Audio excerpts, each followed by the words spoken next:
2021 virtual Glasbachrennen is presented in partnership with Viper Gaming by Patriot, Elite Gaming, ESTV, and Motorvision.tv.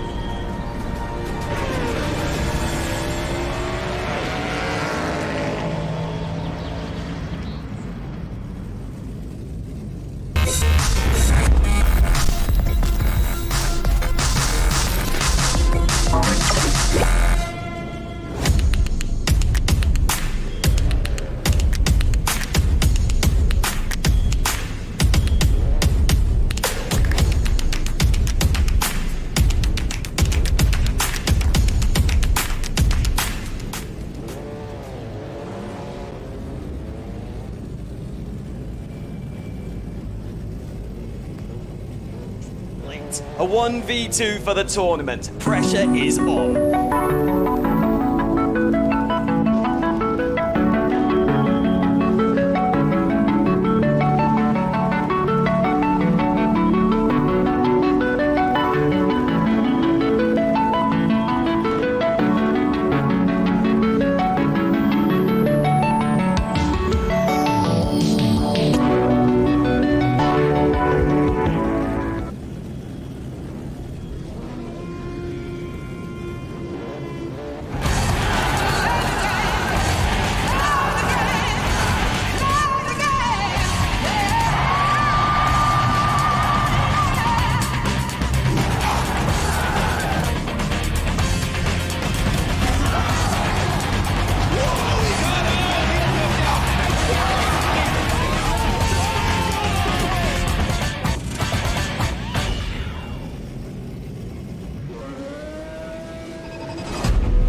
Racing for Green is here to help you carbon neutralize your racing.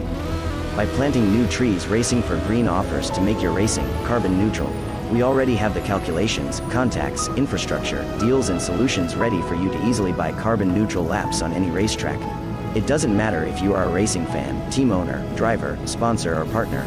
Anyone can buy CO2 neutral laps in the Racing for Green webshop and trade CO2 emissions for New Forest.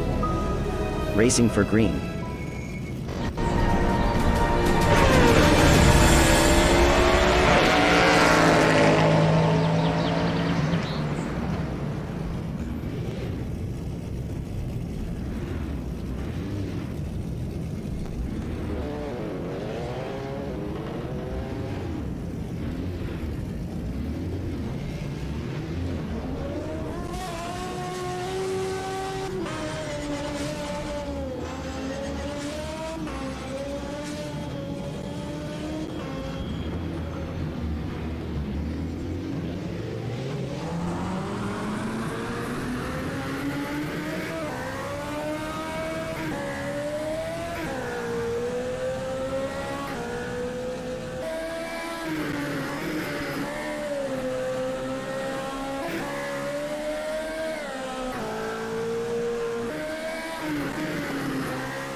The 2021 virtual Glasbachrennen is presented in partnership with Viper Gaming by Patriot, Elite Gaming, ESTV, and Motorvision.tv.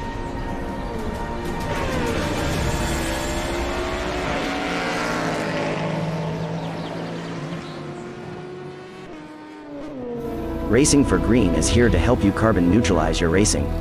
By planting new trees, Racing for Green offers to make your racing carbon neutral. We already have the calculations, contacts, infrastructure, deals and solutions ready for you to easily buy carbon neutral laps on any racetrack. It doesn't matter if you are a racing fan, team owner, driver, sponsor or partner. Anyone can buy CO2 neutral laps in the Racing for Green webshop and trade CO2 emissions for New Forest. Racing for Green.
A 1v2 for the tournament. Pressure is on.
Glasbach currently leading by 10 points in front of Agius Andre.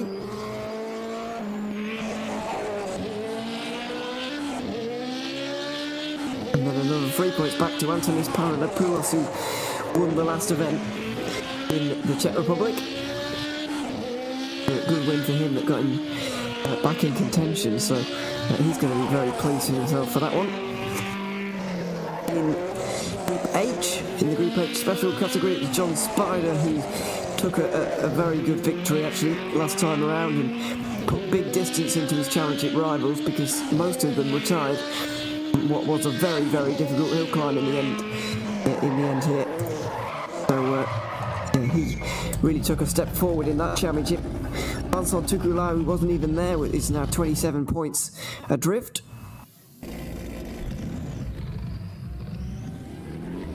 And Philip Raab is a further 8 points back from that. It's very close on back from second, though, on this occasion.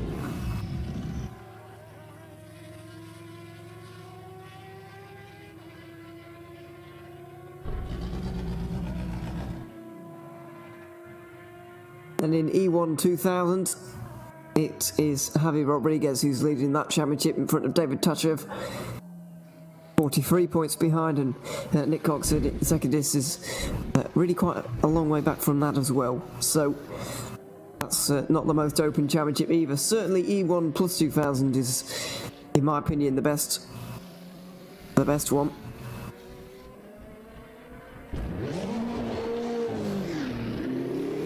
It is the closest, I guess.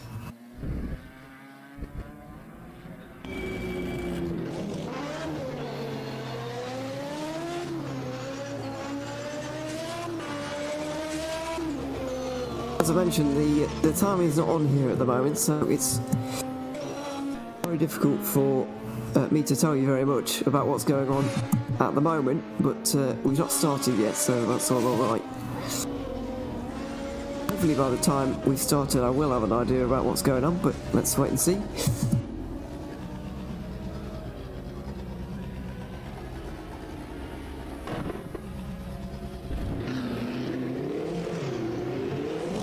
Just to update you on what the rules are going to be as well for this one, it's the best two heats that count on this occasion. The best two runs for these guys are going to be the ones where or that are taken into account for this race.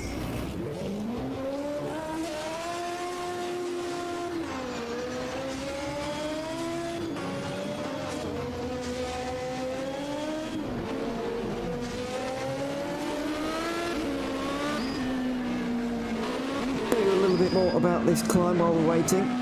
5.5 kilometres, a couple of days shorter than the last run, or the last round I should say. 160 metres are going to be gained today, and the finish at 635 metres above sea level.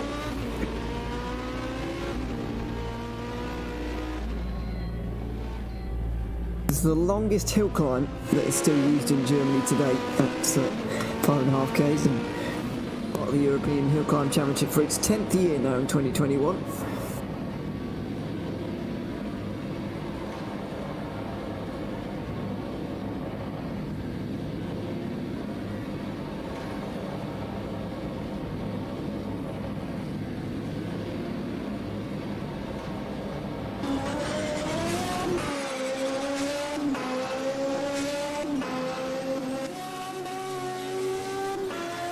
So as things stand, just to update you in case you've not watched one of these hill climb events before, we've just had a qualifying session there, and the order is taken. So the fastest qualifier goes first, and the slowest goes last.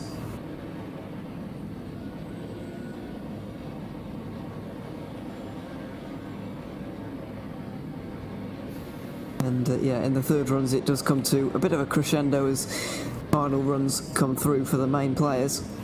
We kind of get 4 doses of that excitement as well with the 4 classes. There is a 5th class, I can assure you, E2 2000, but that's basically Chris Bennett on his own. He's often racing against the others.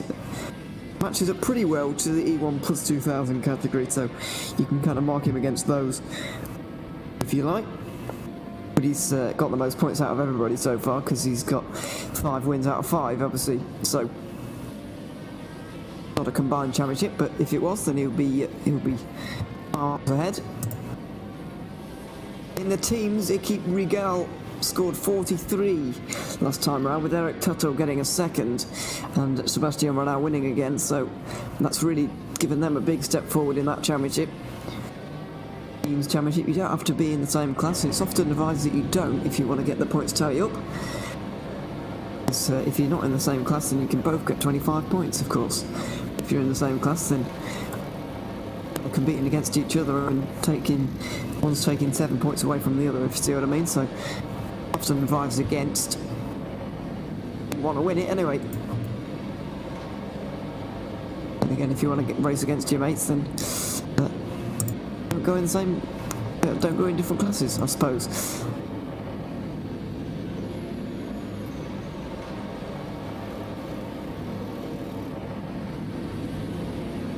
We're waiting for the grid orders to be set, I believe.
Just as I said that, okay.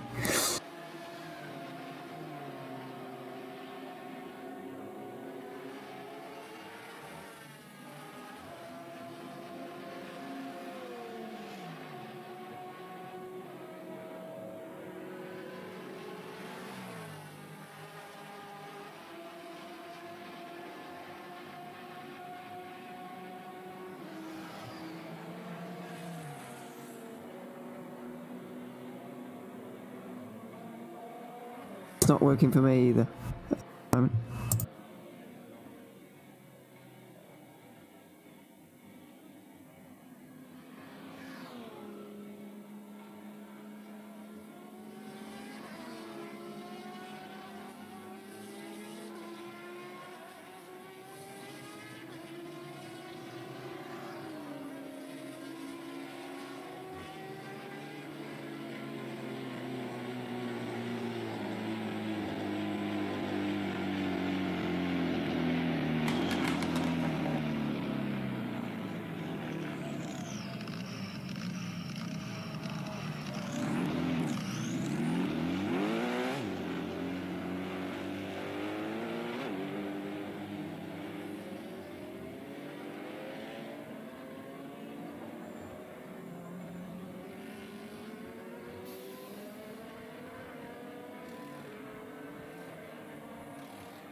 Yes, people can hear me again, yeah.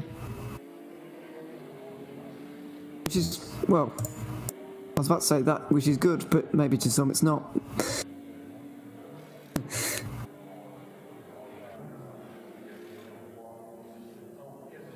Somebody is out there apparently, although we've got a Lancer out there at the moment, but I'm not sure if that's meant to happen or not, really, at this point.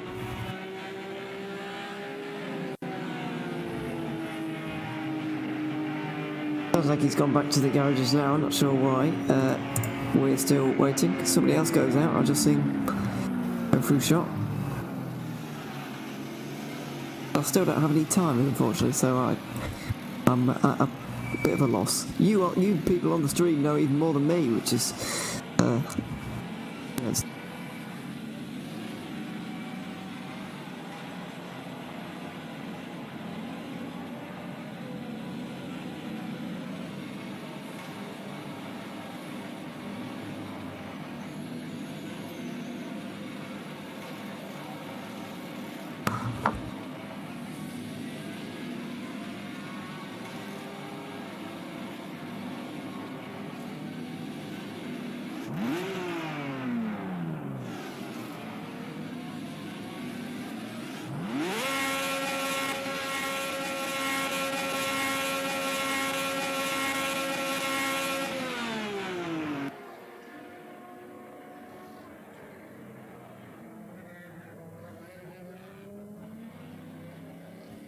Okay, unmute myself, and at least we can have a talk, Ewan.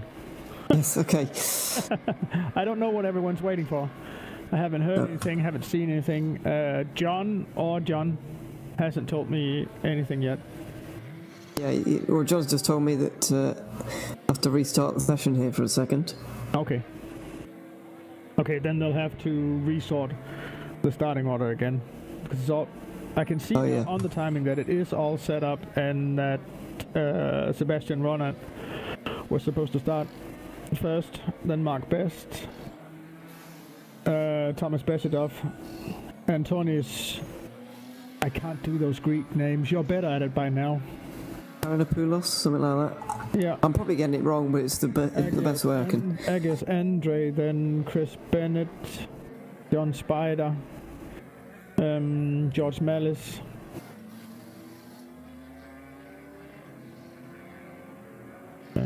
Pascalis, Angelopoulos. Okay, Angelopoulos, that I can do, but his first name is... I'm going to murder it no matter how I say it, you know. Well, yeah, I think we all are. I mean, to be honest, I keep saying Paranopoulos, but it might be Paranopoulos, something like that. I don't know. Paranopoulos? Yeah, I don't know. You know, with that many syllables, there's a lot of ways. One of them's bound to go wrong, yeah. Javi Rodriguez, Andreas Velas, Ludovic Calve, Aris Calve. That was the that must be the brothers you talked about as well, or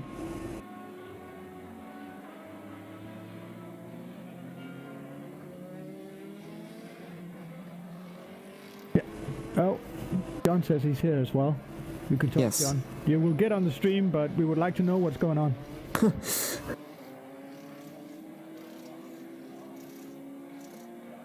If you want to inform us.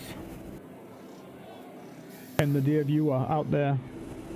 I fully understand that. Can you guys hear me? Yeah. Yeah. Yes.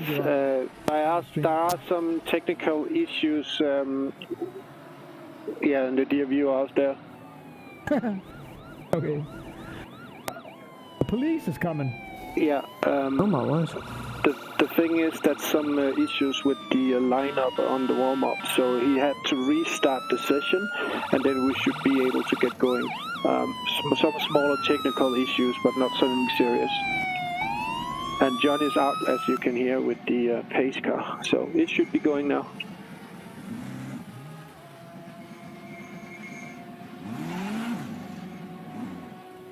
Hope so, and we'll know as soon as Sebastian Renard leaves the garage and pulls up to the line, and we'll see that in a few minutes' time. So yeah, I will be leaving this room, so I will go help. Thanks, bye. Yeah, bye. There we are, now we know what's happening. That much wiser. Or just a little bit, yeah. Well, the server should be running real weather as we do in all the other series, so an hour ago it would have been raining. But it does look like clear weather now. Seems to be okay at the moment. Yeah, we'll just have to see. Of course. I just prior to setting this up, while eating my dinner, I was watching a rerun of the Formula 1 qualifying. Haven't gotten to the race yet, but as everybody knows, raining during these types of timed events, it can turn out bad really fast. It can turn it on its head completely, yeah. Yeah. But I'll tell you, that's exactly why I liked the mid-2000s qualifying system in Formula 1. My opinion. Anyway, finally got some action to bring you out there on the road, and it's Sebastian Renard who's going to line up here first around this corner here. As I mentioned, we're properly in town here, so yeah, you do have to be quite careful. Yeah, we're actually on our way. As you can see, we saw this 4 weeks ago. The barriers were very close then. It claimed a lot of victims in the end, and we've got a similar situation here today. It's very narrow and very fast through this bit here, as you can see.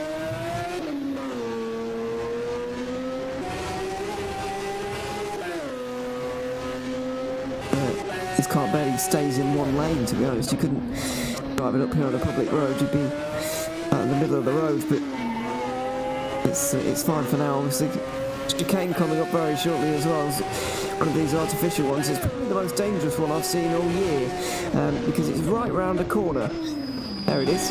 You can't see it until quite late, and you've got to go down quite drastically for it. Get round and keep.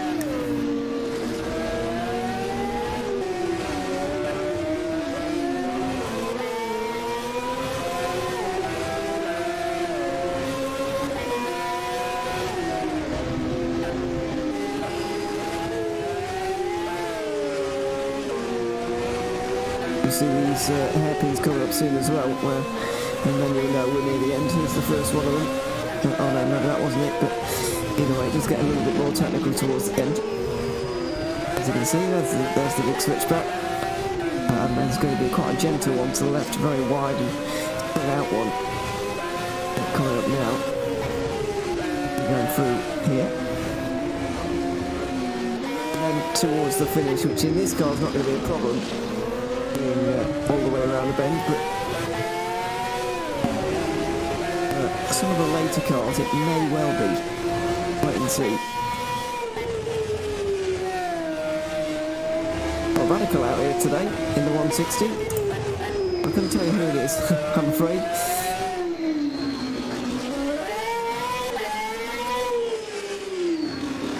Not best in the Norma. It's not a Radical at all, it just looks like one.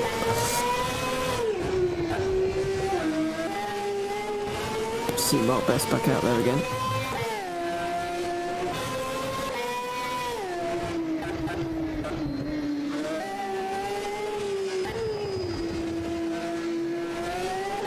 I've been here for a while, but as he gets to the end today, he should be taking second place in the championship. It would still be a very long way off the top. He's 85 points back currently. Sorry. 85? Yeah, it is. I'm trying to do maths live. So he's a long way back, but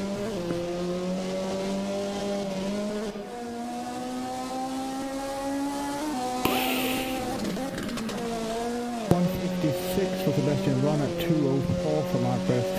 Yeah. The Norma really is not as fast as the Ursula. no, it's not as powerful and not as... it's actually heavier at the same time.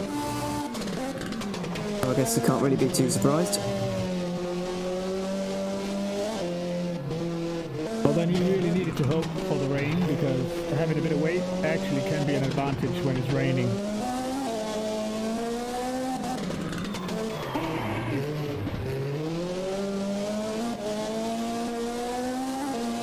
Unfortunately, his wishes have not been answered on this occasion.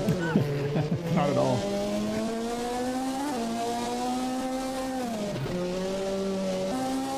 So, Paranopoulos is... Paranopoulos, whatever we're going to go for. Out there as well right now. He's won the last 2 events, so clearly in a good run of form. But Carl's looking very, very well behaved as well.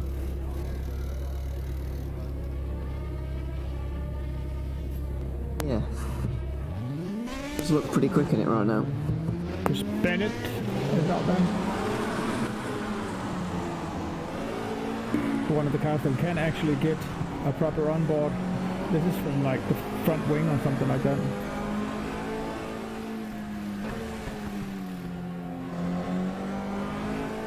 Time for Paranopoulos finally. 19.8. Don't forget it's the best 2 times are going to count, so...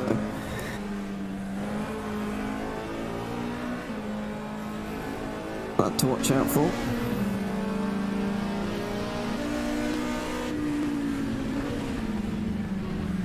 And this, by the way, is the Formula Tatus Masters. Yeah.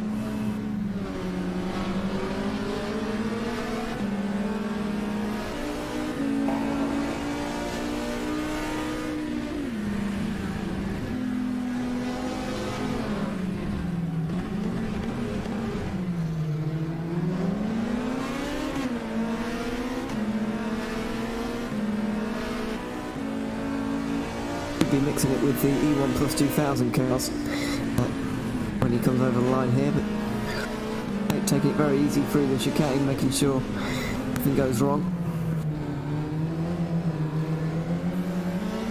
Not seen any more times for E1 Plus 2000 though. Only that Ford Escort we've already seen has come over the line apparently in set a time. Did see the Audi going pretty strongly. Might have not got to the end, as I said, I've got no idea.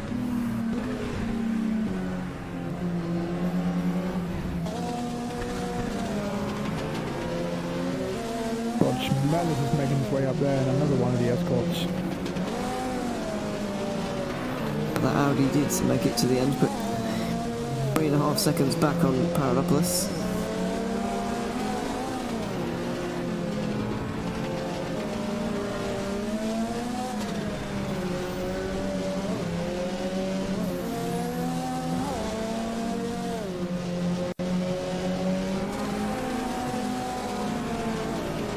George Miles has been there and thereabouts so far this year, but I don't think he's cracked the podium yet. It's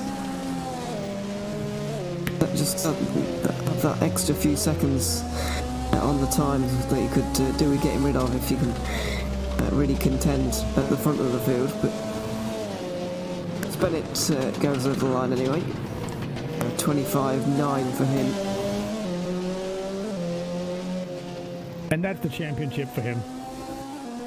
Because we are halfway through the season, and he's the only car in the season, so if someone else pops in now, well, they can only tie with him. Yeah, and that's even if he doesn't score any points. Yeah, he's got not raced in any of the last events.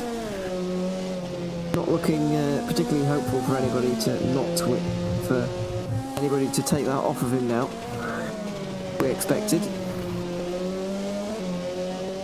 Bill Spiders come over the line for Group H. George Malice. Oh dear. Yeah. I'm driving this afternoon because I was recording a bit of material and doing a bit of stuff for the live stream tonight, so I had to drive the track. I did about, I think, 20 practice runs or something like that inside maybe 1.5 hours. It's very hard. Yes. This hill climb is... There was another one that was particularly up and down and had barriers close to the edge as well. I can't remember which one. Rampa de Falpera. I thought it was the one 4 weeks ago, the one in Czech Republic. Yeah, that wasn't as bad. That was pretty... Oh, okay. That was very wide. They had the barriers like this though. It did. But it was so wide. There was so much space.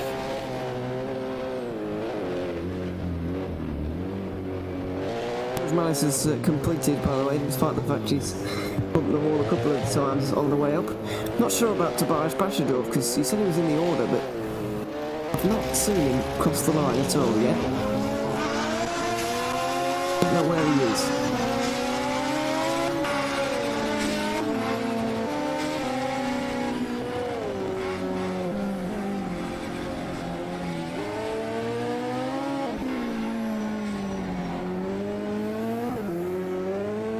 Now Javier Rodriguez in the Honda TCR car, winning his championship by a fair way at this point. Got 43 points over David Tasha. That car on the left, that got Ludovic Calvert in one of the more interesting special cars, the OPGT Cycle. Yes, it is. And a very popular car at that in Group H actually.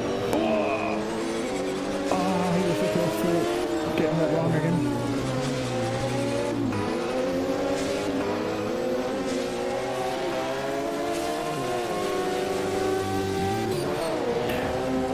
Ludovic Calvert is new to the championship, right? He didn't do any of the other rounds. I can't remember the name at least. Yeah, he's a new entry to this championship right at round 7. Round 6 today.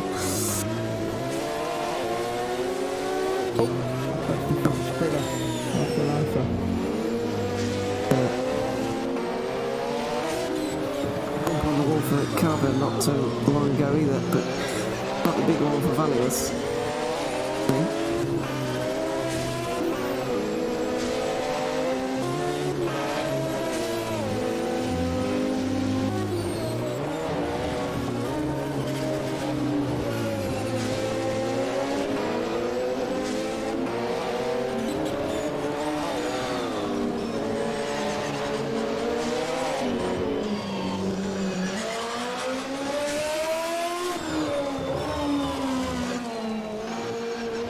It does seem like a difficult course, but most have been making their way through it so far.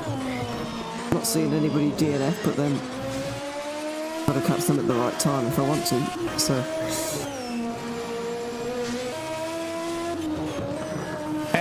it is the first run, but you're sensible about it. You just want to put the time in the bank now.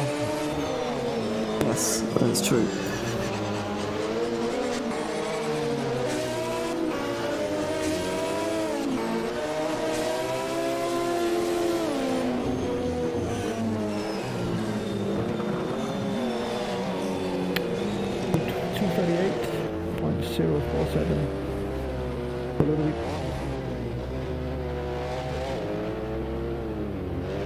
Many other Group H cars actually out there at all yet. And John Spider. I don't know really who else is entered at the moment.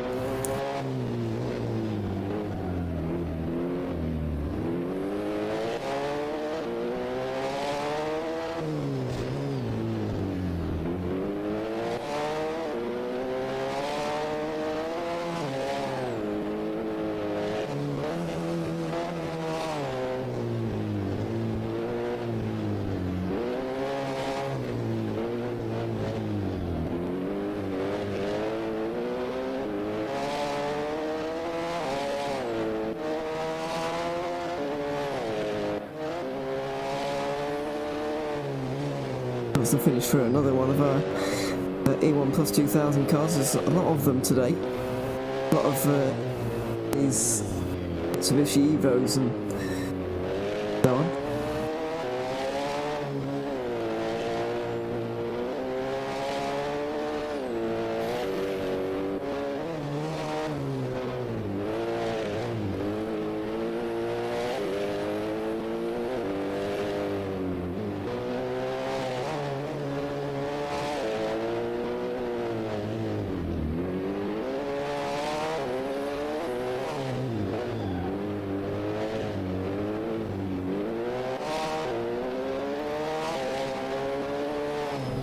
I do know, however, that the sorting on the timing tower in the left is strange.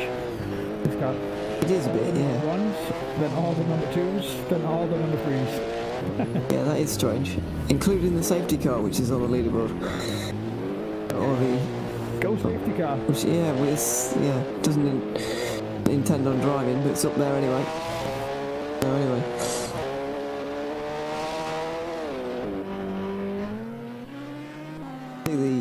The class leaders from this run anyway.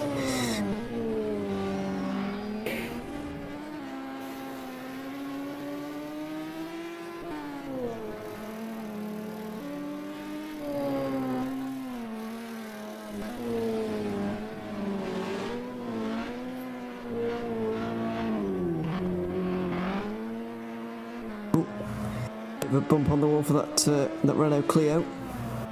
Must be Ivan Moro, because he's the only Renault Clio on the entry list. No, that was Valadis. Oh.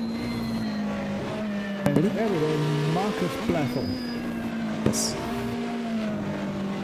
The Opel Cadet. Yeah, that's a slightly tamer version of the Opel.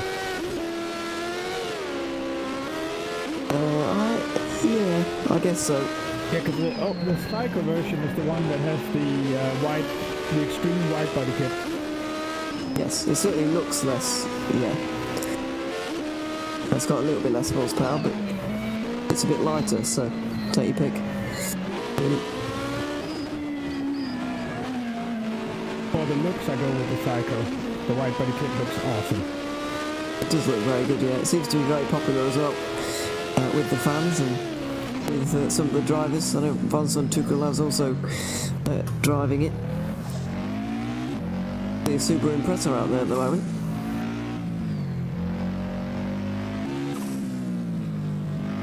Gert Elson. Yes. Is that the right name? Is he in any way related to Uwe Elson? I'm gonna doubt it, but then again, you never know.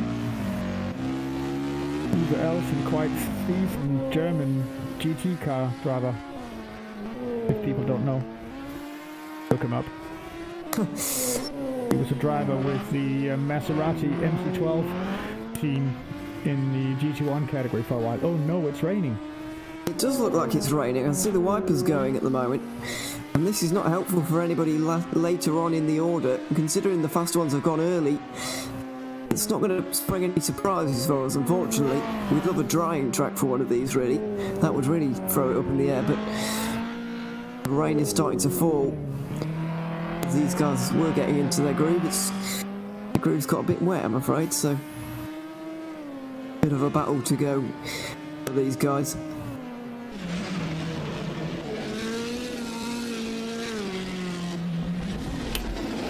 Well, you can't win every time. Well, no, but well, these guys might have been thinking that they could have done if the weather hadn't intervened. Then again, it's set up so the quicker guys goes first. Yes.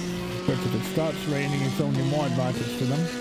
So. Yeah, but on a dry, fully dry track, rubber would not be with them.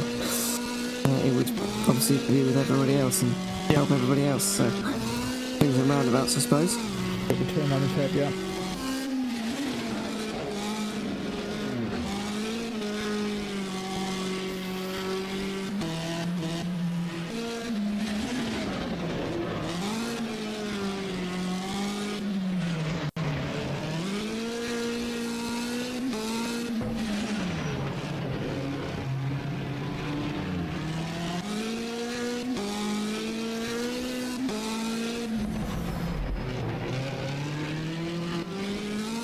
I believe, well, I'll have a look myself now, but I believe most of these guys have hit a lap time at this point.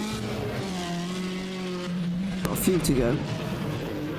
A few entered here today, by the way. Nearly 30 cars on I don't know if you call it on the grid, would you? But 30 cars going to be lining up here today, certainly.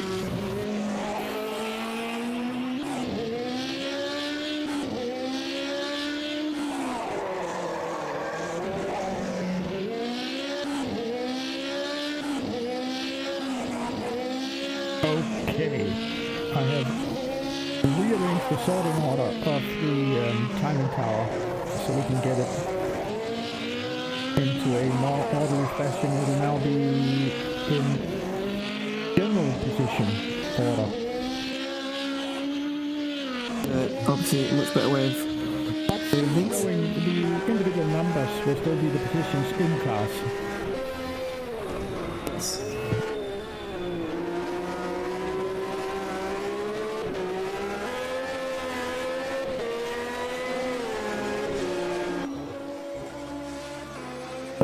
who we got.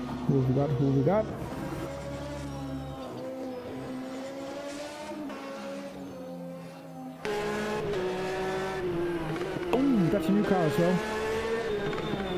Jose Villegas in Mercedes 190E with the Judge V10 engine.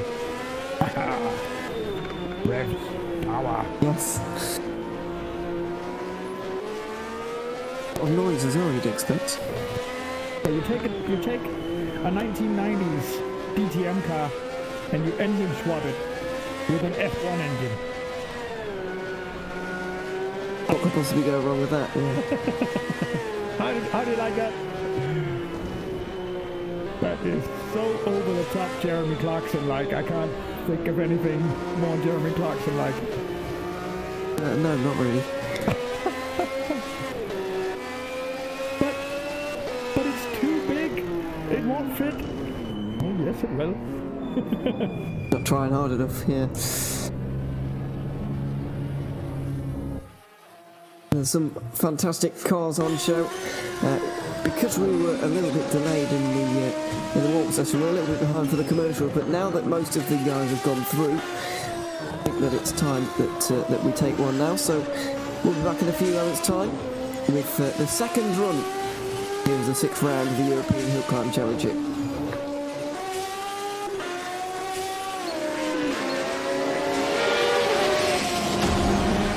The 2021 virtual Glasbachrennen is presented in partnership with Viper Gaming by Patriot, Elite Gaming, ESTV, and MotorVision.tv.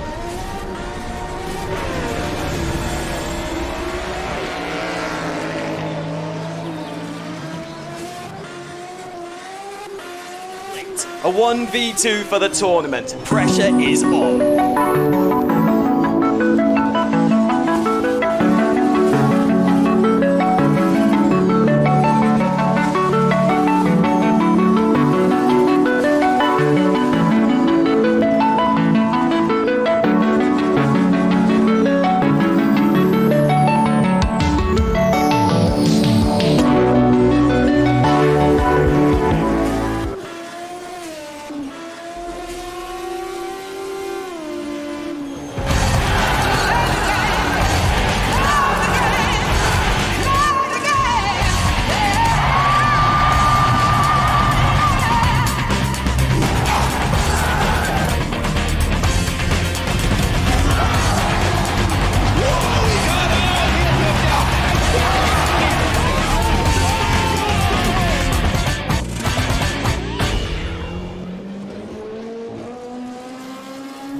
Racing for Green is here to help you carbon neutralize your racing. By planting new trees, Racing for Green offers to make your racing carbon neutral. We already have the calculations, contacts, infrastructure, deals and solutions ready for you to easily buy carbon neutral laps on any racetrack. It doesn't matter if you are a racing fan, team owner, driver, sponsor or partner. Anyone can buy CO2 neutral laps in the Racing for Green webshop and trade CO2 emissions for New Forest. Racing for Green.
Welcome back to the GTR 24H broadcast of the 6th round of the European Hill Climb Championship here for 2021. And yeah, we've just completed the first run of the day. I'll say just completed. We're completing right now. Still got a few more drivers to go, I believe. Eric Tuttle's not been over yet. Let me get you on. Let's wait and see. Olive Tan has yet to go as well. Eric Tuttle's still in the lane at the moment. Those Legameta. I have no one on track at the moment. And so yeah, I believe that is everybody, judging by the things that are going on at the moment and the fact that everybody has gone. We should be waiting for Harris Cavalas. Harris Cavalas should be next, but not going out at the moment. I think in this little break here, I'll update you on the next things that are coming on the GTR 24H, firstly YouTube channel, and for us to stream and things like that. So, first of all, the bottom left-hand side of your screen at the moment is counting down to, I believe, the first practice session of the 24 Hours of Le Mans EWC race this year. In just under 58 days' time now. We just completed the 24 Hours of Spa yesterday, and it was a very good race actually. The top two were within a minute of each other for 20 hours or so. Very entertaining indeed, but in the end basically decided by an engine failure for the most part. Yeah, and they didn't even know at the time. So yeah, there we go. got that race coming up. And then just announced very, very recently is the fact that you can sign up for the 2022 season already.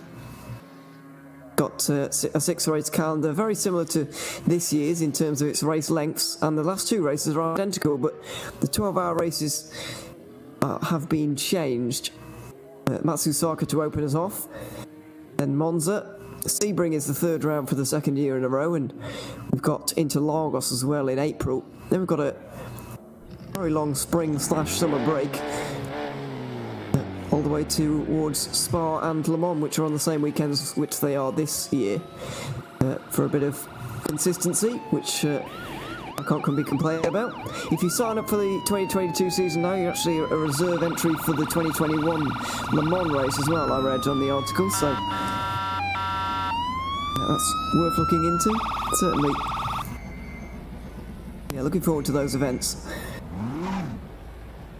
Of course, we've got the second half of the Hill Climb Championship coming up here. It ends in early December, this one does, so plenty of broadcast for us right the way up till Christmas, and then the EWC is only a month later, so pretty much constant broadcasting here on the GTR24H channel at the moment. And if everything goes as planned, Ewan, we're going to start up the Sprint Series as well. And of course, the Sprint Series is starting very soon. I'm not sure how many weeks away that is at the moment, but it will be starting very soon. And of course, you can still sign up for that as well, but I'm not entirely sure how. I think if you Google it, then you'll be able to get a link or something like that. There's a link on the web page. If you click driver button at the top of the website, you'll be able to sign up. Okay, if you click the driver button at the top of the website, then you should be able to see the Sprint Series and everything. Oh, you're on still. Oh, sorry. Oh, that's fine. You heard that then. That's okay. So people can hear me. By the way, there are still entry spots for this hill climb as well. Yeah. So if you like driving old or fast cars in timed events, then by all means go ahead and sign up. It's still very much open for sign-ups. We are, so hopefully we'll get a few more, but yeah, we've got a wonderfully assembled grid at the moment. We have, got... James Runner just started his second run. We have indeed. And this one will be faster. He will now be going all out. Well, let's see how all out he's going. He's already got 8 seconds over Mark West in the Norbert. He just looks quicker, doesn't it, at this point? Sasella has been wonderful this season. I don't think it's lost a race. Sebastian Renard has only not won one. And I think Ludovic Farouk is also a Marcella guy, and indeed he is. Hopefully the cars will have a little bit wider, so imagine losing a bit of time through that tight little chicane, but...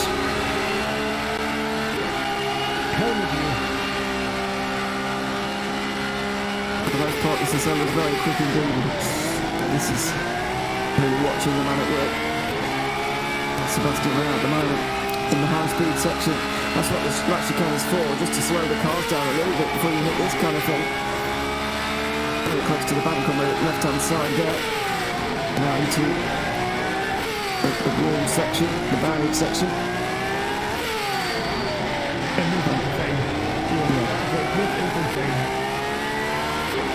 Every week the hill climb, but it doesn't fail to amaze. One thing is trying to understand how to drive that fast, but then again, the amount of practice it takes to drive that kind of car that fast up that track is mind-bending. It's very impressive indeed. Here's the finish line coming up just around this bend here. And we've got our first time on the board for the second run. It's a 57.9, which is actually a little bit slower. Sorry, maybe that says maybe that's a 3. 57.3, I think. What we got? Mark Best finishing his run as well. Yes, we have indeed. Well, I'm not quite as quick that time. 8 attempts down. What he did last time? Oh, and Mark Best. Won't be either. Mark West won't be besting his time, I'm afraid. Oh, and into the barriers again. When you get out of your rhythm at a climb like this, it really does up things for the corners to come, and that's what we're seeing right now, really. All of these hill climbs are rhythm tracks. Especially in these cars. Especially in these cars. We talk about it sometimes in circuit racing, but it's so much more apparent in the hill climb events. It is so important. And here's the mistake again. You just see getting on the power a little bit too early and spinning into the wall ever so slightly. But Mark Bester's completed run anyway, a little bit slower than before, I'm afraid.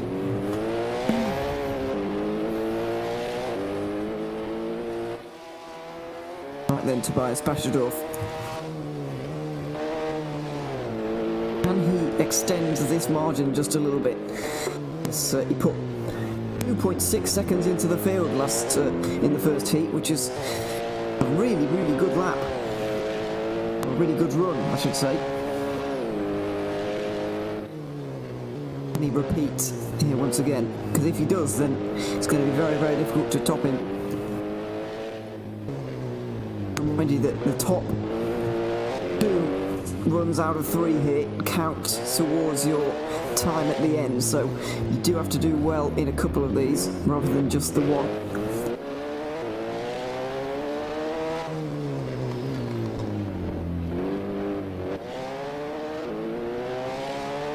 In my opinion, you still have to run the tactic of doing the first one safe to get one in the bank, and then just risk it slightly more in the last one.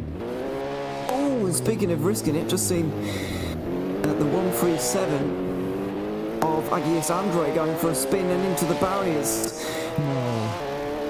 He's lost his front splitter, so that's not good news for him at all. Basherdorf 1.2 seconds slower than his previous lap time on this occasion. I keep saying lap time, I know it's not, but it's force of habit. And straight back to the pits for, I guess. That's a lot of pressure on his final run now. An awful lot of pressure.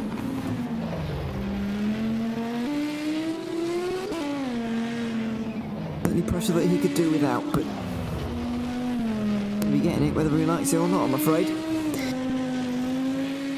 Now then, Antonis Paranopoulos is in the Ford Escort WRC.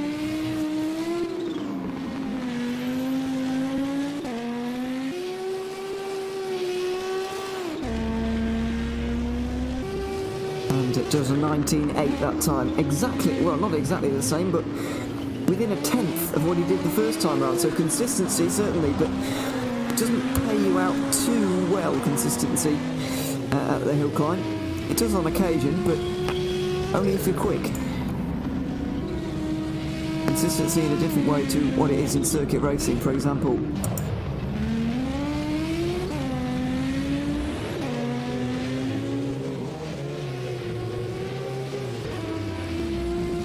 Now, my personal favourite car, the Audi S1 here, Audi S1 with Philotheus Argyro.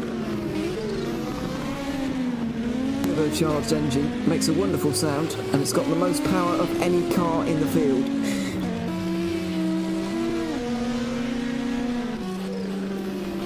Slides around quite dramatically on occasion as well.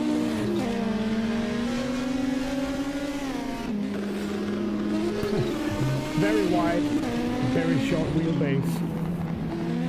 You've got the ultimate recipe for a twitchy and dangerous car.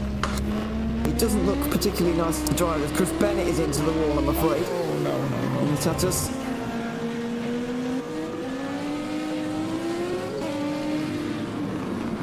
Just listen to that car. It's absolutely excellent. Excellent to look at and to listen to, but not to drive, as you mentioned. 5-cylinder engine in that car. That's why it sounds very special. Very unique, yeah. Over the line goes Argyro. The man at the helm, and it's a 22.4 for him on that occasion, with 1.8 seconds quicker than he was before.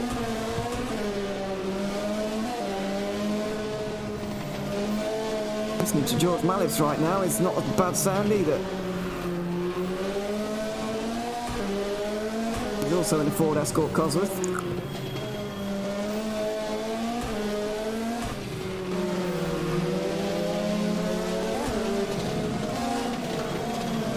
That's on board from the splitter at the moment, very close to the ground.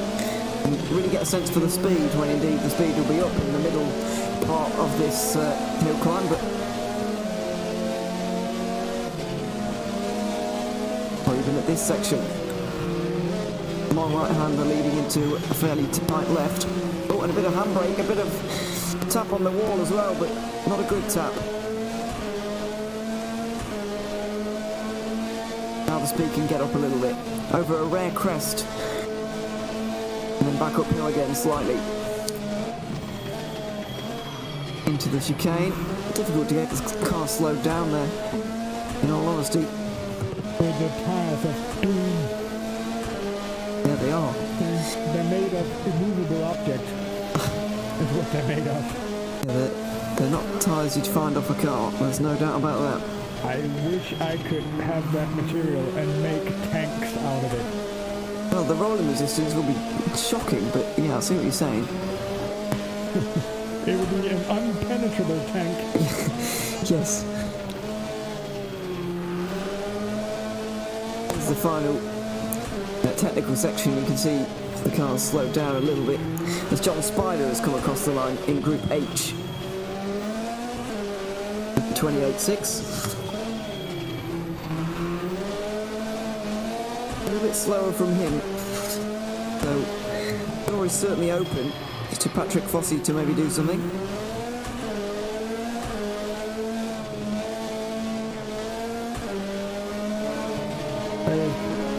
Harry Rodriguez just started his run as well in the Honda Civic Type R. Yeah, the TCR looking race car. There's actually a video on the Hill Climb Virtual Championship.net website at the moment of a Porsche Cup car. I believe it's a Porsche Cup car. Anyway, sounds like one being driven up this hill in preparation for this event. George Mellis 226.698. Yeah, I'm afraid 2.3 seconds slower than before. He didn't look too bad of a run actually, but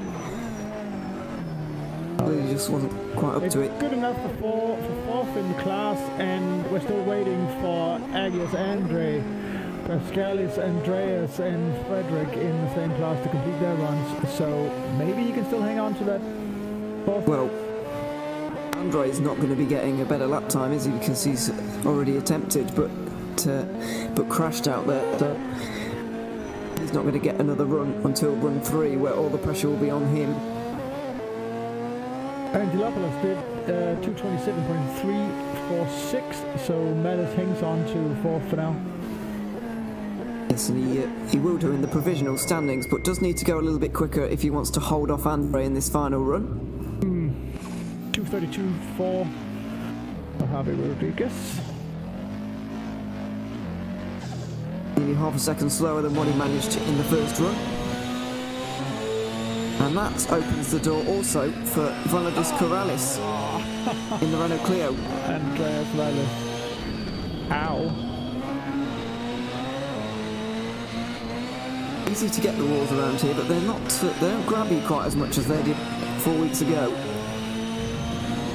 These are the sticky kind, but they still No. destroy your car. Yeah, we have seen carbon fibre strewn across the track, or the hill, if you want to call it that, so far today.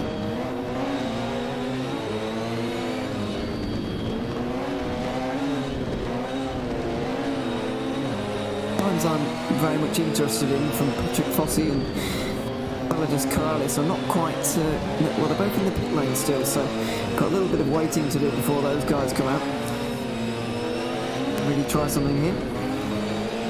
But looking forward to that, because in both categories we've got an obvious championship leader who doesn't look like being surpassed at the moment, but certainly challenges creeping up from behind. Maybe not for the championship, but certainly for this event. I'd really like to see them get in there and maybe cause an upset here, so the times I'm very much interested in. Andreas Valadis didn't do anything either. Morales is out there at the moment, and I believe we can see him in the top right hand side of his screen. Maybe that's not Corrales actually, is it? That's Frederic Tachet.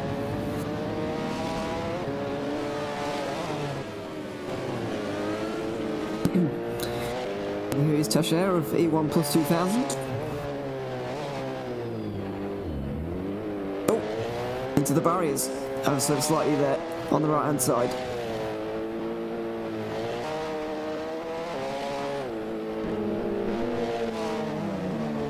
There's Corrales, yeah. Right. I wouldn't think that the Renault Clio and the Honda Civic Type R would be very well suited, but they seem very, very close, particularly up here. Both front-wheel drive, of course. It's very, very setup dependent, and it's, I would say it's very, very much determined by how good you are at, how good you are at setting up the car to your driving style.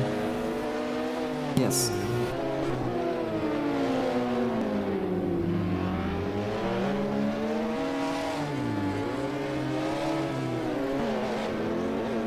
Patrick Fossey also out there at the moment in the Opel Kadett.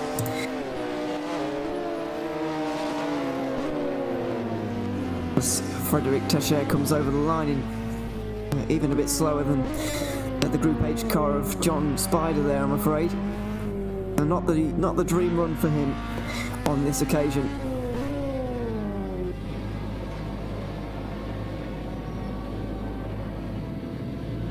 Corrales, to update you, by the way, came into this run 2 tenths behind Javi Rodriguez. If you look at Patrick Fossey in the main view, oh God, he's committed at the moment.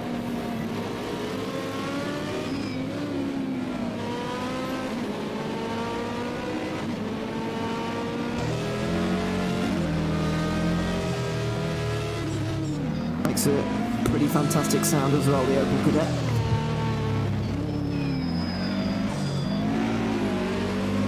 Through the chicane.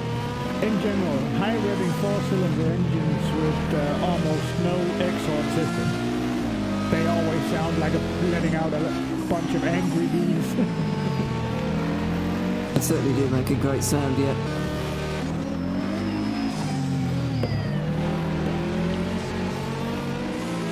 We've got all the way up to V8s for the Acela in this series, whole different kind of noise, but Corrales goes over the line with a 32.3, and he does gain a tenth back, and if it was marked on those 2 times alone, then Javi Rodriguez would take it by a tenth of a second, but of course we're not. We've still got one more to go.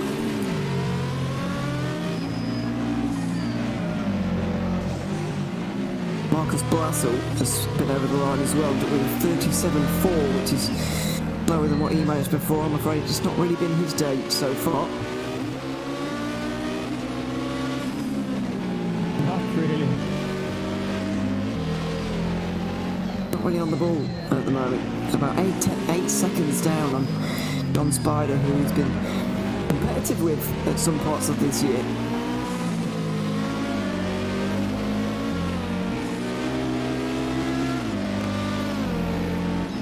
Over the line goes Patrick Fossey, not quicker than John Spider though.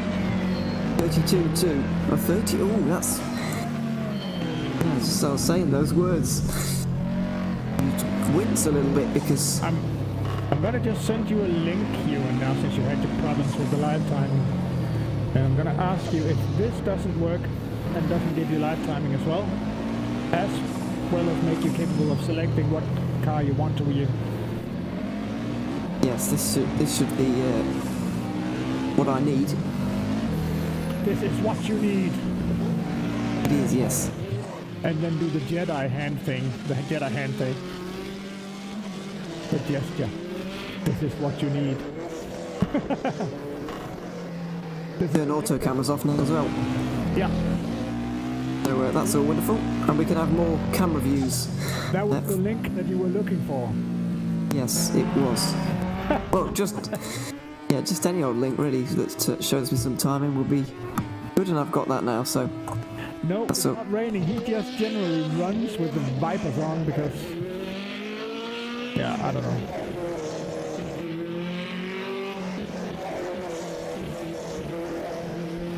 Oh, which PC am I controlling now? Not mine, by the looks of that. It's the one that's on screen at least, but Yes. I was looking at PC one. I need to sort my badges here. Uriah Hernandez is out there, and we've got splitter cam upon him right now as he's in a bit of a technical section. I think this is towards the end rather than towards the start, but I could be wrong. Maybe it was towards the start. Oh. Nick Coxsacadis. At the moment. Yeah, he won 2000 for him. That I'm sure how looks so fun to drive. it does look quite fun actually, yeah.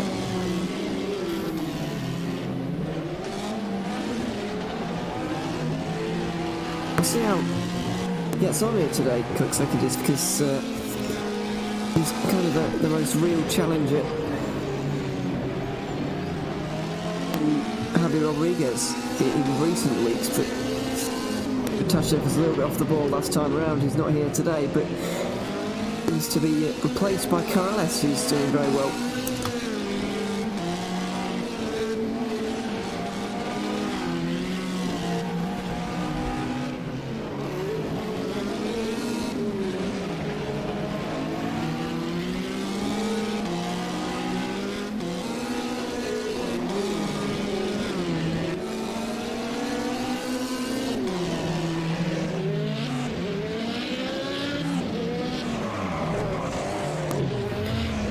Bit of a spin. Oh no, sorry, it's just not Coxsacadis going to a stop after the hill climb. I thought that was going terribly wrong for someone there.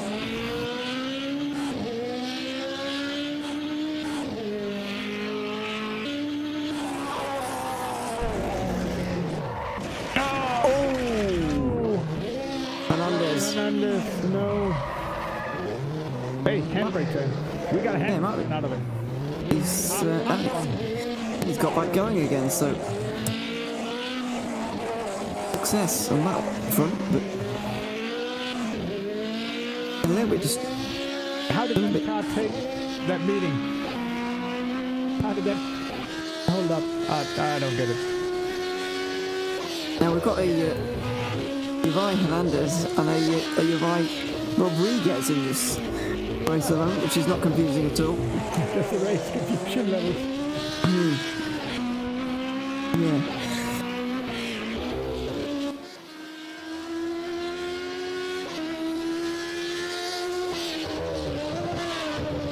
And look at this. That's one of the Open GT cycles as well, going back. Yes. Olive 10.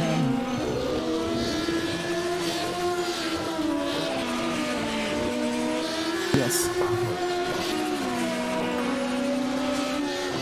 Coming towards the end of these now. Olive Tan still up to, I think, Franklin Parrott, Eric Tatol maybe.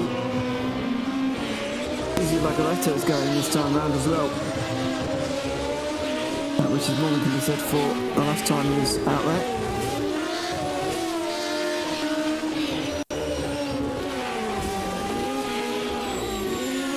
But yeah, we are coming towards the end of Heat 2 here. We do need to fit a commercial break in somewhere, so before Heat 3 begins, we are just going to take a quick ad break, and when we return, the final runs from the Glasbachrennen will be coming right up.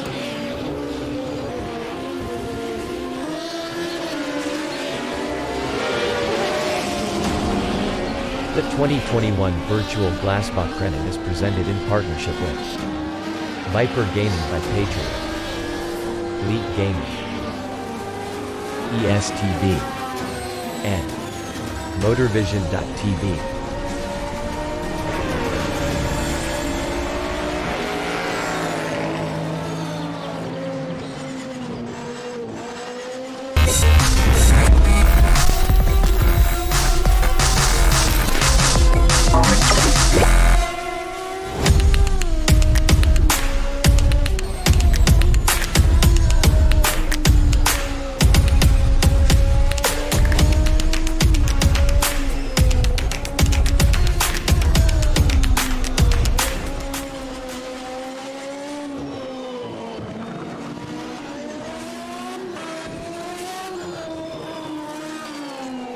A 1v2 for the tournament. Pressure is on.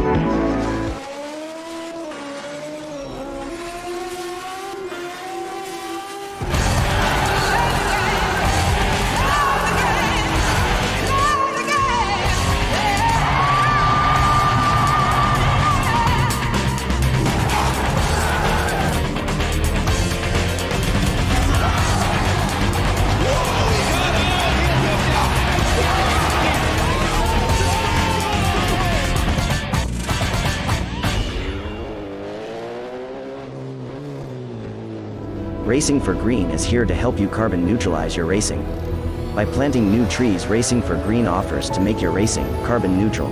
We already have the calculations, contacts, infrastructure, deals and solutions ready for you to easily buy carbon neutral laps on any racetrack. It doesn't matter if you are a racing fan, team owner, driver, sponsor or partner. Anyone can buy CO2 neutral laps in the Racing for Green webshop and trade CO2 emissions for New Forest. Racing for Green.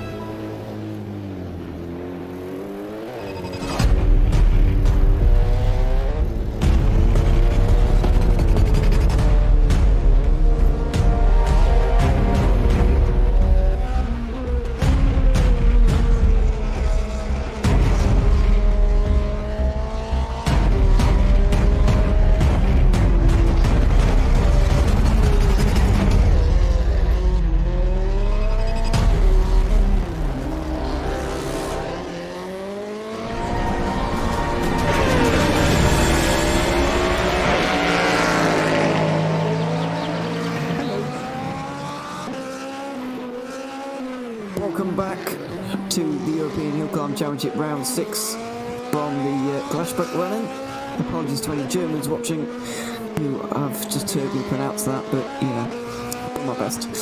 Fernando Sanchez is out there at the moment, although he is damaged, as you can see, the front splitter. No longer a part of that car, I'm afraid. There's a bit of an issue.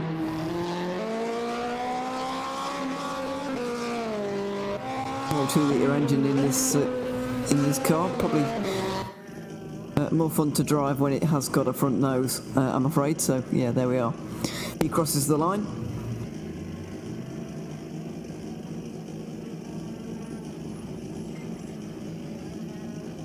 And run 3 will be coming up shortly. So yeah, it looks like both the E2 categories are going to be settled. Of course, the Chris Bennett categories settled before we got here almost, but E2 3000 is the one that is was up for grabs today, and it's looking like it's going to go to Sebastian Renat by the looks of things.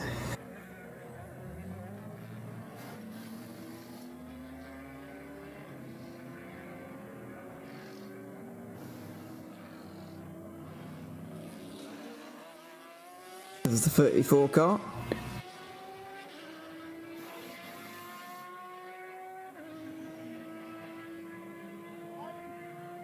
And there's the floor. That wasn't supposed to happen. Yeah. Here are some of the cars. It's hard to control this. It's not as easy as you think. Oh, I've got no idea, to be honest, how most of the things work, but there they are. There's the Ocella of Sebastian Renat. Sanchez's Peugeot we just went past as well, which did not so long ago. A couple of Opel GTE Psychos. The Mitsubishi's there. My years as an RC helicopter pilot comes handy here. There's the field in the garage. We saw Chris Bennett's open wheel Formula car right towards the very end. There it is, and Philotheus argues Audi S1 as well is next to him. That's the siren of the control car that you can hear. Very loudly, so... It is. Yes. Didn't used to have a siren. Drums back, please. Yeah, didn't used to have a siren to my knowledge, but there we are.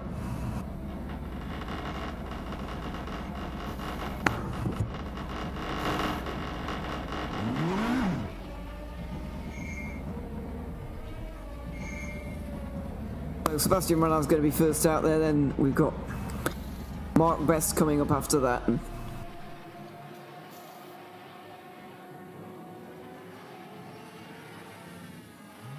Then we'll see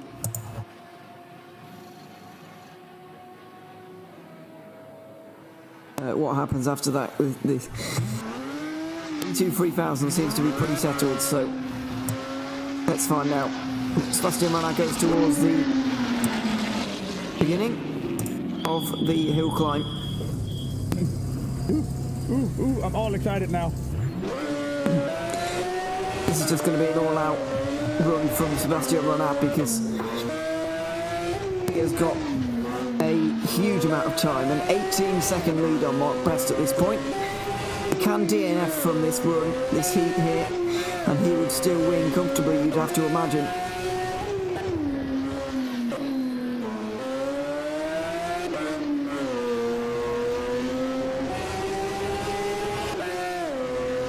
This is just going to be an all-out attack to try and get the best time he possibly can. And kind of culmination of all the work he's put into this particular race. And there's the onboard in the top right as well.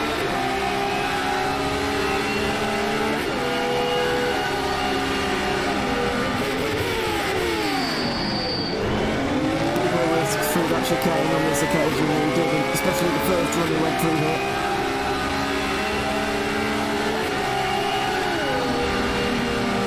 That was close to the left-hand side, and the bank that was waiting for him. Little slide out in that corner there. But at these speeds it doesn't matter too much. In this category, momentum not too much of a factor really. It would be in the slower ones because of the hill, but so much power. Just don't have to worry about it in the Acela or the Norma, but I do know the Acela has been the car to choose so far this season and will continue to be so. We compare the two picture in picture right now.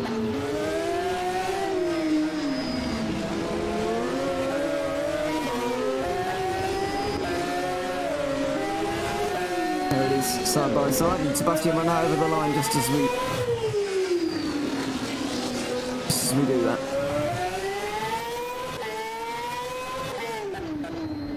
So then what was the time?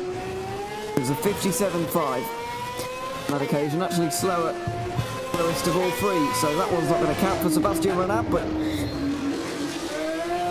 as long as Mark Best doesn't go insanely quicker on this lap time here, then it's going to be no contest. But he's taking the win in this one. The interesting battle is E1 plus 2000. Tobias Bashadorf with a bit of a lead right now. 2.6 seconds. I think 4 seconds overall on this man, Antonis Paranopoulos, in the Ford.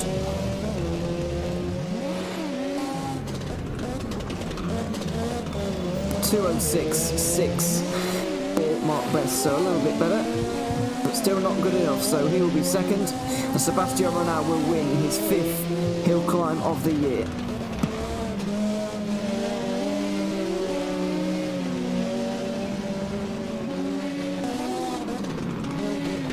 And what about Bashadorf? Not out there at the moment, he's back in the pit lane.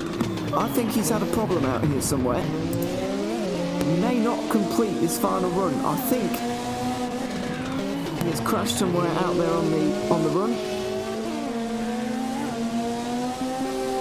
Paranopoulos still though has to go a good 2.6 seconds quicker than Bashadorf here.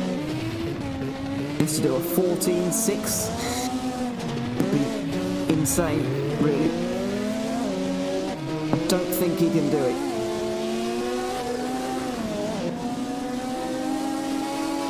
Judging by this, anyway.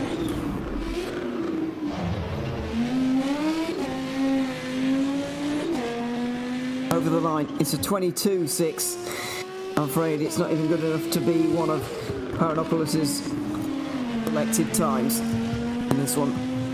Agios Andre, though, if he goes half a second quicker, could very well get up there into the front, although he's in the pit lane right now. May not be coming out of the pit lane. I'm not sure where he's in the order. I think he was quite low down, but let's wait and see. If indeed he doesn't complete this final run, then Andre's not going to have a time on the board for the event at all. That, of course, is absolutely no points, and when you're in a championship fight like his, you cannot afford that. He's 10 points behind Bashirov coming into the day.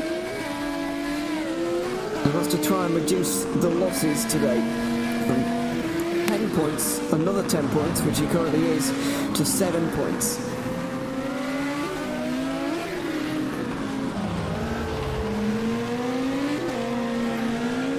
Certainly going to make things very close indeed in the race for second. If Paranopoulos gains those 3 points, because it would tie them completely together. Arguer in the Audi comes over the line now.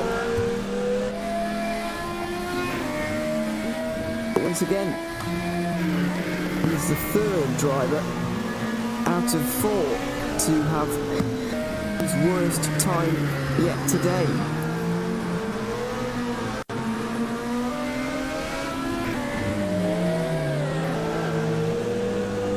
Here's John Spider once again, cruising to what looks like is going to be a victory in Group H. Not much competition today, and a big championship lead now beckons. 27 points in his favour as Agios Andre is in on the right hand side of your screen, as you can see in the blue, sorry, there's no blue on that car at all, it's red and white. Don't worry about it. Don't worry about it. Getting distracted by John Spider, I think. Oh, Chris Bennett goes for another spin. I think that was after the line. Yes, it was after the line. He's okay. There's no panic. Okay. He just crossed the line. He's back to the pit lane now, but he did crash over the line. Doesn't really matter though. Does a 26.9 to complete the day, and a 6th victory from 6. Caught in that category.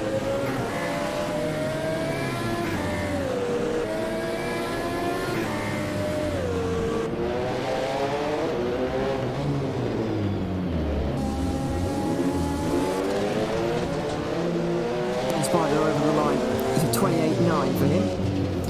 Yet again, the slowest lap time of his day. Still waiting for Agios Andre and George Malice here to come over the line. Here is George Malice in the Subaru. It doesn't. No, it's not, is it? What, the Ford? Excuse me. Ford Escort.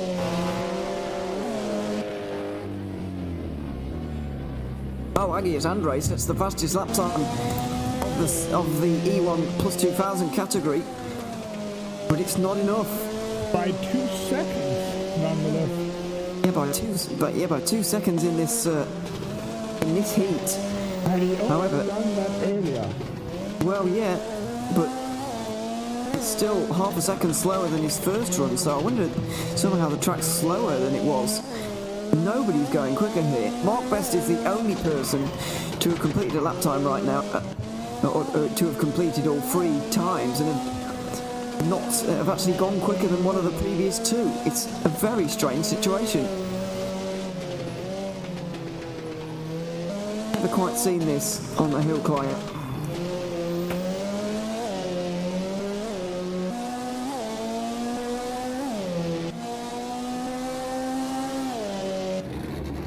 George Malice trying to get 4th off of Philotheus Arguru here, but I don't think he's going to manage it. 26.1, and he goes quicker than his second lap time at least.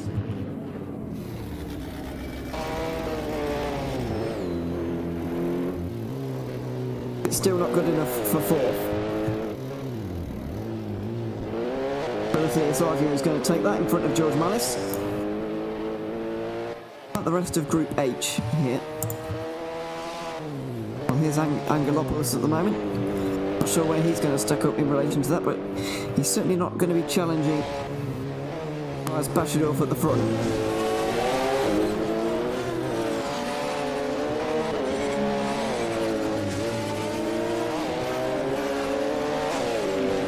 Tobias Fossey needs a very good lap time here late on if he wants to take Group H, and just waiting for Javi Rodriguez to kick us off for E1 2000.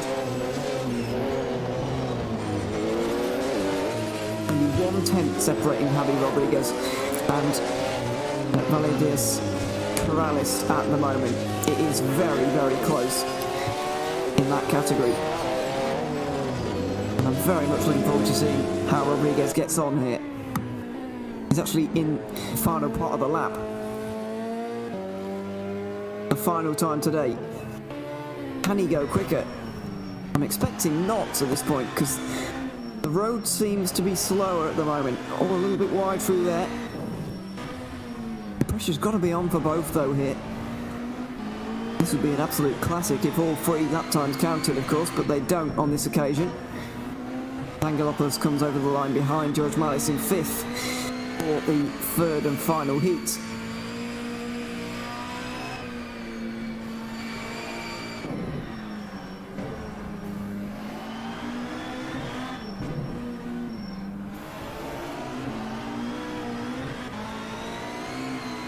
What can Corrales do here about Javi Rodriguez? Does he have something to pull out of the bag? Take a race, an event victory here. Rodriguez is over the line. Is this lap time any better?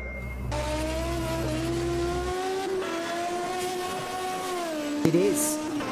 It does go a little bit quicker. So that really does put the pressure onto Corrales. He needs to do a low 31 here if he wants to Javi Rodriguez. He's just coming up towards the start now, I believe, anyway. Yes, he's on the start now, the Renault Clio. So Valerius Corrales has got a big opportunity here, possibly take his first hill climb win of the year. A combination of Leonardo Bartolini and Javi Rodriguez for the final 4 rounds, for the most recent 4 rounds. Been staying in Southern Europe throughout so far, but maybe Corrales can take a race victory away from Rodriguez and stop this streak that he's been on. Oh, not with the wall hit like that! No. And in the wall again! It's not a good start for Corrales at all. He needs to do a 31.3 or better, but with 2 taps on the wall like that, you cannot see him going nearly a second quicker than he previously has. That was exactly what you were talking about, it being sort of rhythm tracks instead, and as soon as you hit a wall one place, you're going to hit it in the next corner and the next corner until you get back into the rhythm again. It's so dangerous. Once it starts going wrong, that'll kind of just follow you through the next couple of corners. And it has done. It's in the wall again. He's in the wall again. On the way towards the chicane, and it's in the barriers for one last time. Valerius Corrales. Oh, it's such a shame. It is such a shame. He loses the event by less than a second in the end to Javi Rodriguez. He's just come out short. But the Spaniard has survived the assault. Oh, that is a real shame for him.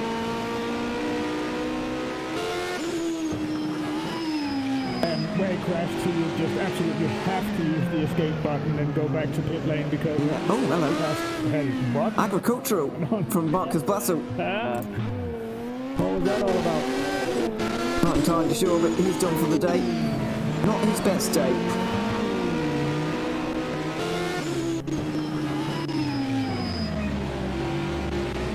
Now what can Patrick Fossey do here?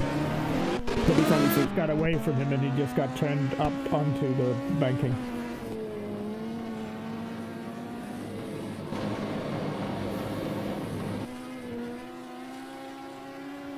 Yes, he's back to the pit lane now. And that's the end of it for him as well.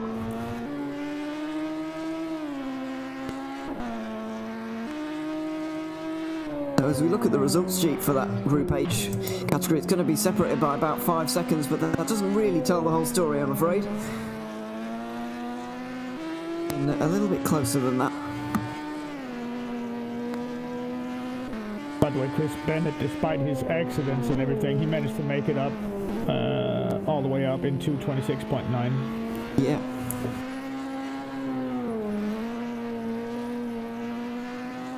A little bit of a disappointing day in terms of his overall position that he's going to get for that one, I think.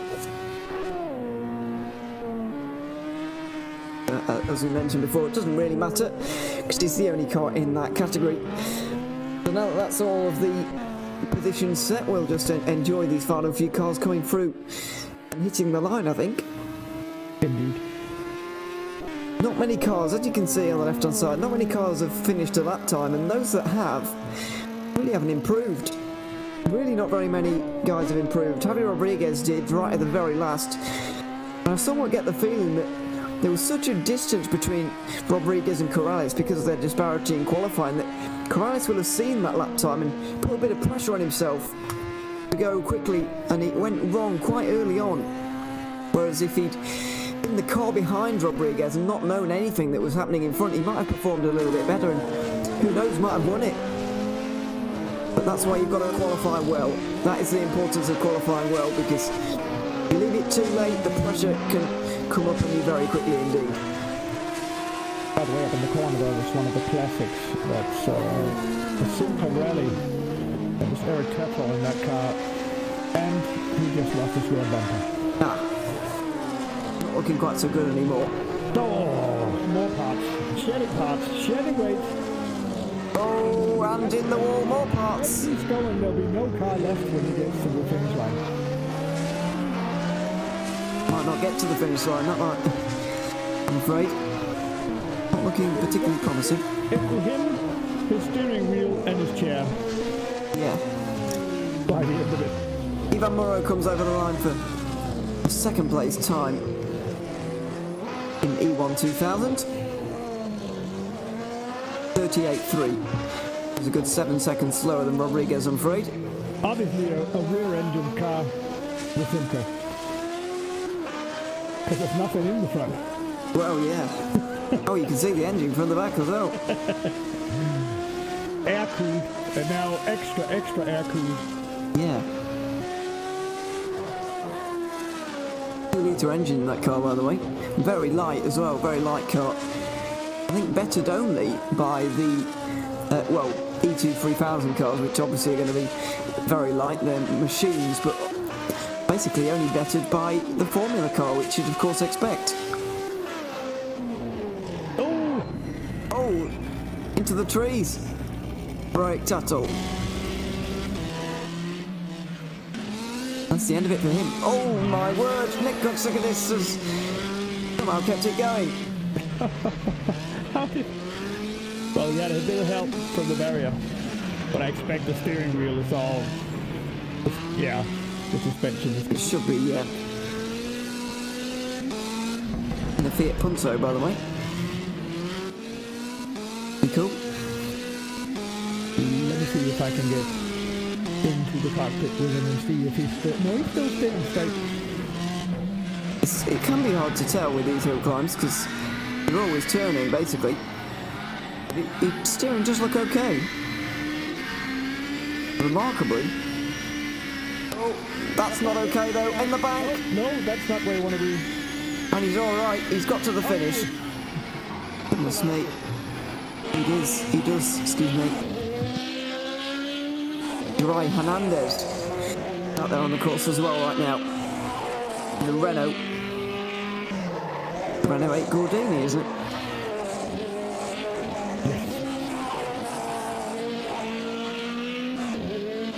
Ian Dodge was taking that to podiums. I believe he might have got a race win with that Renault.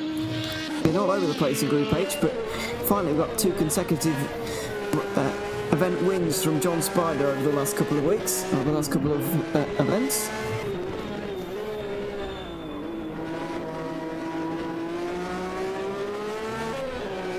This is really the car that we want to be on board with. Let me see if I can.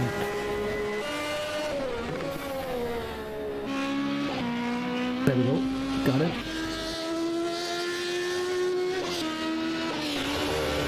The camera fit is the big board. It's sort of in the roof. Yes. Mercedes 190 E-Judge, I think. Yeah.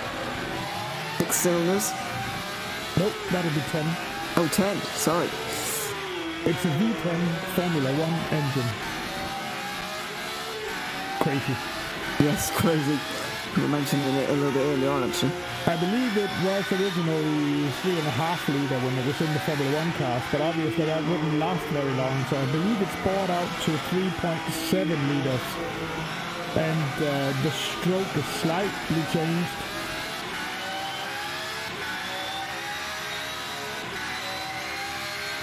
That'd be very quick over the line there, goodness me. What's the time like? I'll have a look.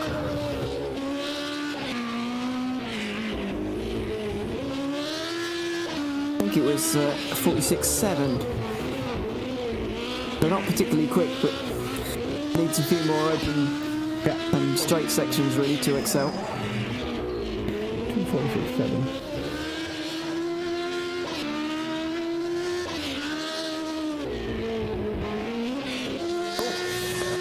Barriers again for Uriah Rodriguez, excuse me. Classic.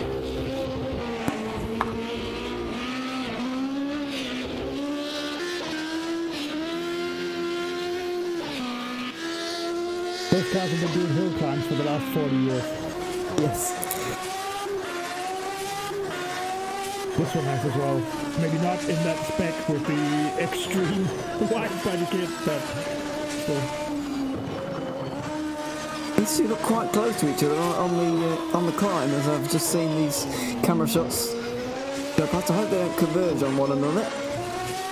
We do see that occasionally. You see it more often in qualifying, actually. Sometimes when we're sitting around waiting to begin the live stream. It can be a little bit of contact. Sometimes we catch it as well in qualifying, but there we are.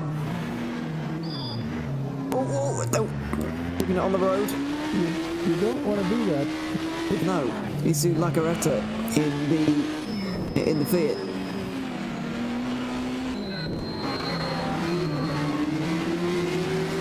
Look at that short wheelbases earlier on. Well, it's like a bit of a twitchy car, to be honest, by the looks of that. Yeah, they're good at the twisty stuff. But sadly, when they start sliding, they are very hard to catch sliding again. Like this car, actually. In the barriers for Fernando Sanchez. Just trying to keep things on the road. I think he does need to complete this to actually be registered as a finisher of this event. That is, by the way, an absolute classic of the hot hatch era in the 1990s, a Peugeot 306 Maxi. If you want to save up for your pension right now, find one of those in good nick and just store it. Put it in your barn. Because that car in real life is going to be worth a lot of money by the next 20 or 30 years. There aren't a lot of them left because people use them for this. And the guys that bought them and drove them on the road were really, well, they didn't have their head screwed on properly, so a lot of them are crashed and totally destroyed.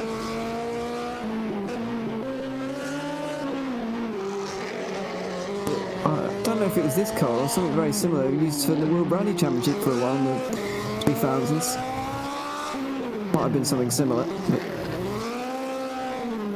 yeah, it was a 306, but it was a newer model. yes. It looks familiar from that era. The silver-looking cars. As I mentioned, Sanchez just trying to finish the event here the best he can. That was coming very close to not happening right there. Yes.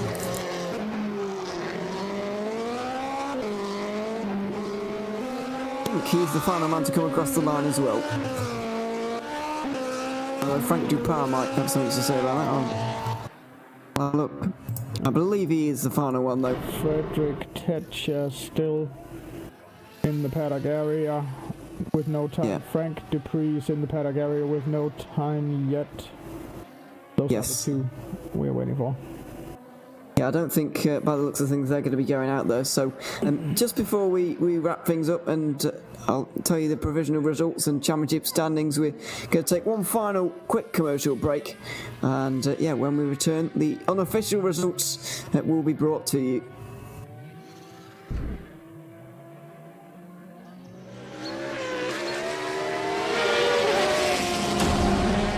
The 2021 virtual Glasbachrennen is presented in partnership with Viper Gaming by Patriot, Elite Gaming, ESTV, and Motorvision.tv.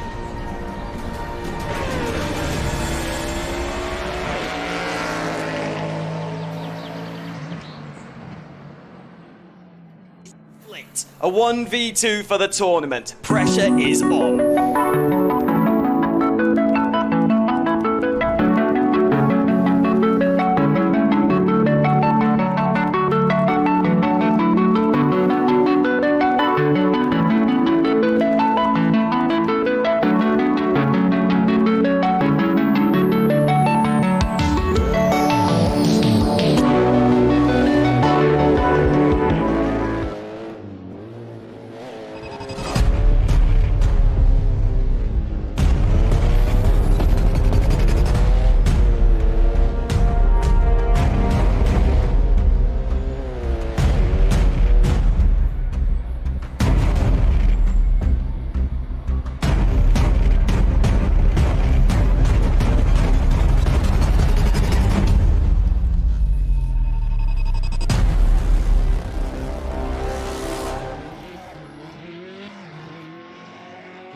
Racing for Green is here to help you carbon neutralize your racing.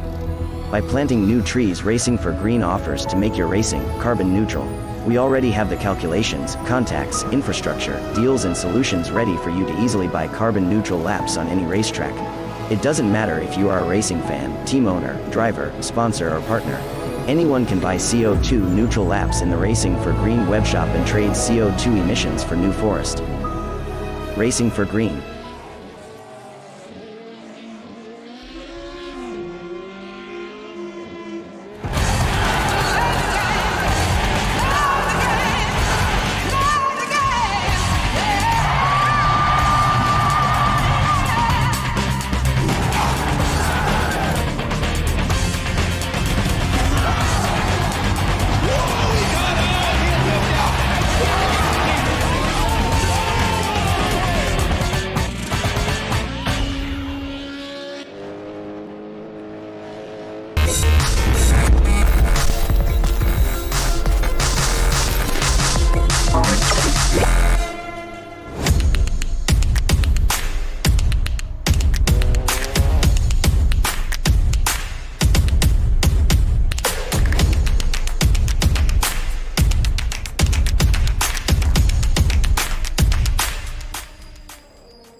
Welcome back to the Glasbachrennen, where we have just completed the 6th round of the European Hill Climb Championship here on our Factor 2 for 2021. And now we're halfway through this championship as well. Some highlights coming up on your screen right now as I run you through some unofficial results from that particular event. In the E2 3000 category, Sebastian Renau's taken his 5th victory in a row here in this championship, ahead of Mark Best this time. Those 2 1 and 2 gives Sebastian Renau a 92-point championship lead, which is quite astonishing at this stage. In E1 plus 2000, it's Tobias Bashadov who's going to take another victory in front of Antonis Paranopoulos. It's been a very, very good event actually for that category. very competitive, but Bashadorf in the end extending his championship lead over Paranopoulos to 20 points. Likewise to Agios Andre, who's also now 20 points back. He came third today in front of Philotheus Argyru in the Audi S1. And George Mallis also, who came in fifth in that event, just in front of Angelopoulos, Pascalis Angelopoulos, who came in what I believe is sixth place in that Lancer Evo. In Group H, we saw John Spider take his second victory in 2 rounds. That's going to extend his championship lead quite in a big way, I've got to say. Marcus Blassel came in third today, which is not really where he's used to being. And Patrick Fossey, in his first European hill climb event of 2021, came in second. A little bit closer than the results may tell you at the end of the day. It's going to be about a 5-second margin, but he was running Spider quite close for quite a long time, and hopefully by the end of the year, maybe by next round, he's going to be right up there with him.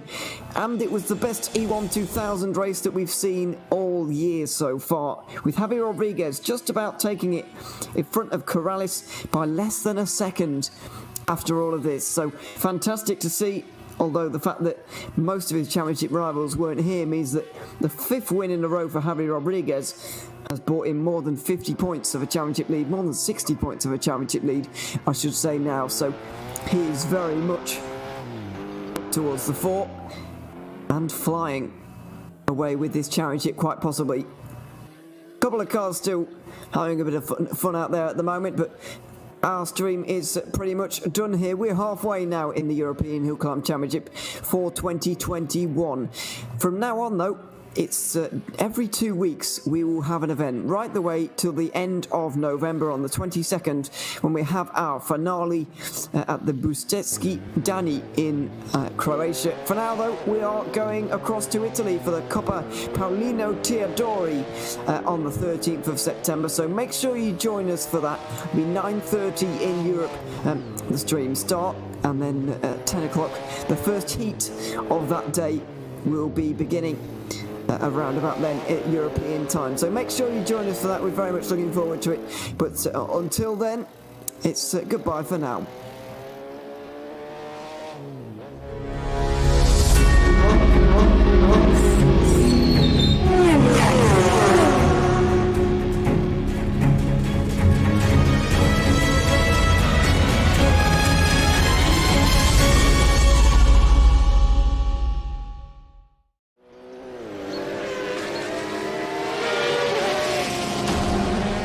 The 2021 virtual Glasbachrennen is presented in partnership with Viper Gaming by Patriot, Elite Gaming, ESTV, and MotorVision.tv.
A 1v2 for the tournament. Pressure is on.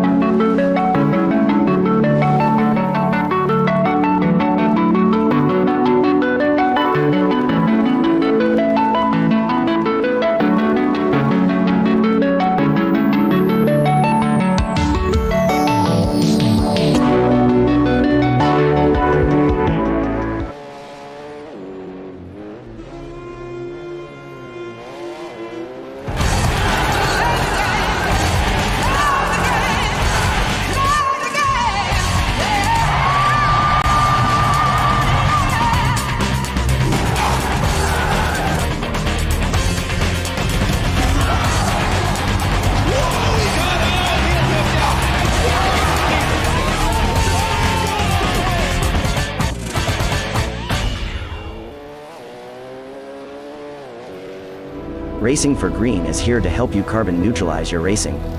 By planting new trees, Racing for Green offers to make your racing carbon neutral. We already have the calculations, contacts, infrastructure, deals and solutions ready for you to easily buy carbon neutral laps on any racetrack. It doesn't matter if you are a racing fan, team owner, driver, sponsor or partner. Anyone can buy CO2 neutral laps in the Racing for Green webshop and trade CO2 emissions for New Forest. Racing for Green.